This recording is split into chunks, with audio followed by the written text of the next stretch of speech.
الحمد لله والصلاة والسلام على سيدنا محمد وعلى آله وصحبه أجمعين. هذا تفسير وصايا لقمان بالدارجة. بسم الله الرحمن الرحيم. لقمان هو عبد من عباد الله الصالحين، كان أسود البشرة، ويقال أن أصله من الحبشة. ولقد آتينا لقمان الحكمة. الله عز وجل أعطاه الحكمة، والحكمة هي العلم والفقه في الدين، أو كما قال الشيخ السعدي صاحب التفسير المعروف: الحكمة هي العلم بالأحكام ومعرفة ما فيها من الأسرار والإحكام. وباش الإنسان يتسمى حكيم لابد يكون عنده العلم النافع والعمل الصالح. أنشكر لله. الله تعالى أمر لقمان أن يشكر هذه النعمة اللي هي الحكمة. ومن يشكر فإنما يشكر لنفسه، ومن كفر فإن الله غني حميد. أخبرنا الله تعالى أن اللي كيشكر راه كينفع راسو، أما الله فهو غني عن العالمين. وهنا لقمان كيوصي الابن ديالو، ولكن في الحقيقة هذه الوصايا عامة لجميع المسلمين، حيث الله تعالى ذكرها في القرآن الكريم: وإذ قال لقمان لابنه وهو يعظه يا بني لا تشرك بالله إن الشرك لظلم عظيم. هذه الوصية الأولى فيها النهي عن الشرك، حيث الشرك من أعظم المحرمات، ولما مات الإنسان على الشرك ولم يتوب منه كيتحرم الجنة ومأواه جهنم خالدا فيها. قال تعالى: إن الله لا يغفر أن يشرك به ويغفر ما دون ذلك لمن يشاء. يعني الله كيغفر ما دون الشرك مثل الكبائر، فمرتكب الكبيرة مثل الزنا أو شرب الخمر مثلا إذا مات دون توبة فهو تحت مشيئة الله، إن شاء غفر له وإن شاء تاب عليه. والشرك هو صرف العبادة لغير الله، مثل الدعاء أو الذبح أو النذر.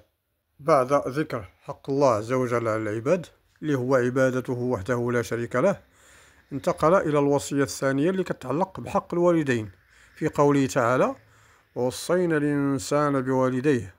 الله عز وجل وصى الإنسان باش يعامل والديه بالبر والإحسان والرحمة والشفقة، سواء بالقول أو بالفعل، وذلك مقابل ذاك الخير اللي داروا فيه. حملته أمه وهنا على وهن. وهنا على وهن يعني ضعفا على ضعف، مشقة على مشقة. هنا الله عز وجل ذكر الأم حيث هي اللي كتعاني في الحمل والولادة. وكذلك الرسول عليه الصلاة والسلام لما سئل عن بر الوالدين أجاب عليه الصلاة والسلام: أمك ثم أمك ثم أمك ثم أبوك. وفصاله في عامين. فصاله يعني فطامه، يعني ملي الأم كتفطم ولدها عن الرضاعة، وأقصى مدة ديال الرضاعة هي عامين. أنشكر لي ولوالديك، يعني خاصك تشكر الله أولا لأنه هو اللي خلقك ورزقك، والواجب القيام بعبوديته والاستعانة بنعمه على طاعته. وشكر والديك حتى هما، لأن هما اللي كيتكلفوا بك بالرعاية ديالك من ناحية التربية والتغذية. وفي الحقيقة الوالدين مجرد سبب، لأن الله تعالى هو اللي يجعل الرحمة في قلب والديك. إلي المصير، يعني إلا قمت بهذه الوصية فلك الأجر والثواب، وإلا غتعرض للعقاب. وإن جاهداك على أن تشرك بي ما ليس لك به علم فلا تطعهما. يعني يقول أن التفسير ديال هذه الآية نزلت في سعد بن مالك لما دخل الإسلام. كانت أمه مشركة، وقالت ليه غنحبس الماكلة يعني حتى تخرج من الإسلام. بعد يومين اشتد علي الحال، فقال لها سعيد بأدب واحترام: يا أماه، تعلمين والله لو كانت لك 100 نفس، أي 100 روح، فخرجت نفسا ما تركت ديني هذا لشيء، فإن شئت كلي وإن شئت لا تأكلي. ثم أكلت. والمعنى ديال الآية أن طاعة الوالدين في الكفر أو المعاصي ما دخلش في الإحسان، لأن حق الله مقدم على حق الوالدين. إذن في هذه الحالة لا طاعة لمخلوق في معصية الخالق. وصاحبهما في الدنيا معروفا، يعني وخا يكونوا الوالدين في حالة الكفر أو المعاصي صاحبهم في الدنيا بالإحسان والبر والنفقة في الدنيا، أما في الآخرة فكل سيلقى جزاءه. واتبع سبيل من أناب إليه، يعني اتبع الرسول عليه الصلاة والسلام ومن سار على نهجه وطريقته، ثم إلي مرجعكم فأنبئكم بما كنتم تعملون. هنا الله عز وجل كيذكر بيوم الحساب. يا بني إنها إن تك مثقال حبة من خردل فتكن في صخرة أو في السماوات أو في الأرض يأتي بها الله إن الله لطيف خبير. إنها يعني الخطيئة أو المظلمة، يعني اللي كيظلم شي واحد. واخا تكون هذه الخطيئة بحال مثقال حبة من الخردل، يعني البذور ديال الخردل في شي صخرة أو في السماوات أو في الأرض، الله غادي يحضرها يوم القيامة. وهذه إشارة إلى أن العمل لا يضيع عند الله عز وجل، بل سواء كان خيرا أو شرا، لأن الله لطيف، يعني لا يخفى عليه شيء في الأرض ولا في السماء، وخبير بأعمال عباده سبحانه.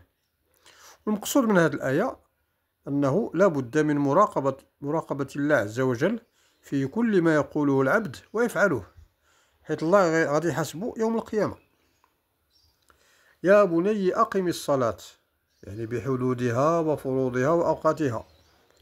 لقمان ذكر الصلاة لأنها عبادة عظيمة وتنهى عن الفحشاء والمنكر. وأمر بالمعروف وانهى عن المنكر، وذلك بحسب القدرة والاستطاعة مع الرفق. والمعروف كل ما أمر الله به من الطاعات، والمنكر كل ما نهى الله عنه من السيئات. وضروري يكون العلم قبل الدعوة، العلم بالمعروف والعلم بالمنكر. واصبر على ما أصابك، لا بد من الصبر، لأن اللي كيأمر بالمعروف وكينهى عن المنكر غادي يلقى اللوم والتوبيخ من الناس.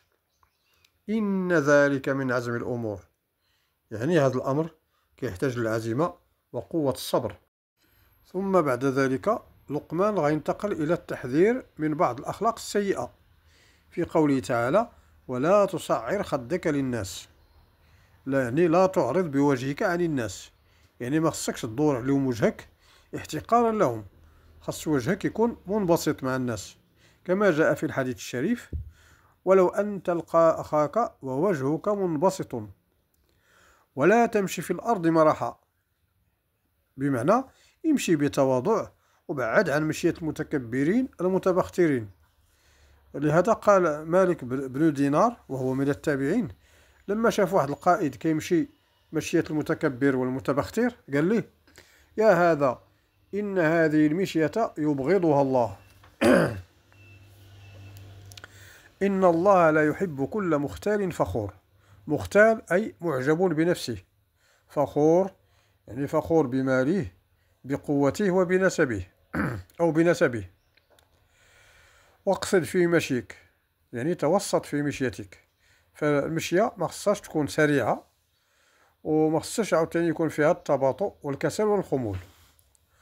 واغضض من صوتك، ما ترفعش الصوت ديالك، تكلم مع الناس بهدوء، فالصوت المرتفع يشبه نهيق الحمار، وهذا النهيق واخا الصوت ديالو عالي ولكنه مزعج ولا قيمة له، لكن يمكن رفع الصوت للضرورة والحاجة. ونبغي نختم بواحد المسألة هامة، وهي أن لقمان كان كيوصي الابن ديالو، ولهذا هاد الوصايا خصنا نوصيو بها ونربيو بها ولادنا. وهاد الوصايا هي بطريقة مختصرة: التحذير من الشرك، والأمر ببر الوالدين، والحث على مراقبة الله عز وجل، وإقامة الصلاة، والبعد عن الأخلاق السيئة في المعاملة مع الناس. وصلى الله وسلم على سيدنا محمد وعلى آله وصحبه وسلم تسليما.